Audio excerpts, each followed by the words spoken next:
देव माणूसमधला अध्याय 15 डिसेंबर भागामध्ये पोलीस स्टेशनमध्ये जामकर म्हणतात, पोलीस स्टेशनवर हल्ला झाला आहे, पुरावा नष्ट करायचा प्रयत्न केला आहे, ते देशमुख आहे ना, त्यांच्या घरावर लक्ष ठेवा. मला खात्री आहे तो गोपाळ नावाचा टेलर आहे ना, त्यानेच सगळं घडून आणलं आहे आणि तो गायब झाला आहे. तो जर आज आला नाही त्याचे फोटो सगळ्या पोलीस स्टेशनला पाठवा.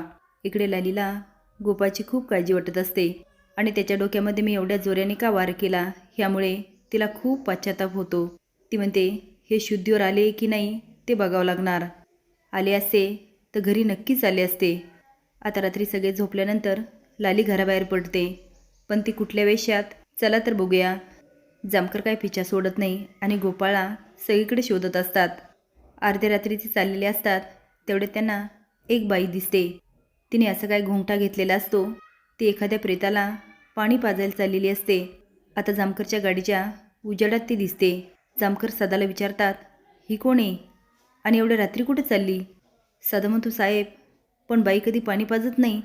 जामकर म्हणतात, हे काही सेफ नाही आहे, नक्कीच काहीतरी गडबड आहे.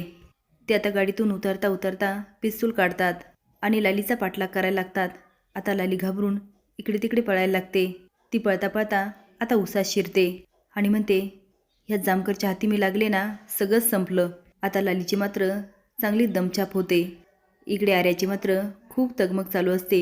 ती विचार करते, कुठे गेले असतील गोपाळजी, कारण गोपाळ सापडत नाही म्हणून आर्या पहिले पोलीस स्टेशनला जाते आणि म्हणते, दादा गोपाळजी सापडले का? जामकर म्हणतात, पळून पळून कुठे पळणार, गुन्हेगार जास्त काळ पळू शकत नाही. आर्या म्हणते, दादा गोपाळजी गुन्हेगार नाही आहेत, तुझ्या हातात काही पुरावा नसताना तू असं कसं बोलू शकतोस? जामकर म्हणतात, हे तुला कसं माहिती तो गुन्हेगार नाही म्हणून? मी बघतो. आर्या म्हणते, मी काही महिन्यापासून गोपाळजींना ओळखते, ते असं करणं शक्यच नाही. जामकर म्हणतात, चिमणे घरी जा. ती म्हणती, दादा. आता ते गॉगल घालतात आणि आर्याला निघून जावं लागतं. आर्या काही शांत बसत नाही आणि गोपाळच्या घरी जाते आणि फुलाबाईला म्हणते, सापडले का गोपाळजी? फुलाबाई म्हणते, नाही ना. तिचा आवाज ऐकून लाली बाहेर येते. तेव्हा रंजी म्हणत असते, त्या गोपाळीच काहीतरी केलं असणार. आर्या म्हणते, तुम्ही असं कसं बोलू शकता? अहो, तुमच्या घरासाठी तेवढं काय काय करतात आणि तुम्ही त्यांच्याबद्दल असं बोलता? रंजी म्हणते, जिमिनीसाठी कुणी काही बी करू शकतं आणि तसा पण गोपाळ लहानपणी पळूनच गेला होता. आता जिमिनीसाठी त्याने श्यामलला मारलं नसल कशावरून? आर्या आता चांगलीच भडकते आणि म्हणते, तुम्ही गोपाळजीबद्दल असं काही बोलू नका. आजी म्हणते, भामटाच येतो, घरात आल्यापासनं हे सगळं होतंय. मी सांगते ना, एवढे मुडदे सगळे त्यांनीच पाडले असणार. आता लाली आजीकडे रागाने बघते. आर्या म्हणते, तुम्ही असं का बोलताय? तुम्ही एक लक्षात ठेवा, ज्या दिवशी गोपाळजी तुमच्या घरातून जातील ना, त्या दिवशी तुमच्या घराचं काही होऊ शकत नाही. लाली म्हणते, बघा ना आर्याताई, हे सगळे कसे बोलतायत? अहो, घरचेच असे बोलतायत तर बाहेरचे का नाही बोलणार?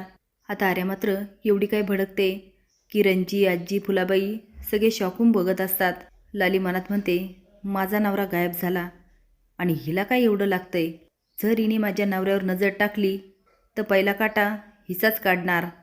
त्या माधुरीने पण माझ्या नवऱ्यावर नजर टाकली आणि गेली जीवाशी. आता हिची पाळी. तुम्हाला काय वाटतं, खरंच या आर्याला धडा शिकवायलाच हवा का? असेच नवीन अपडेट जाण्यासाठी लाईक आणि सबस्क्राईब करा. धन्यवाद.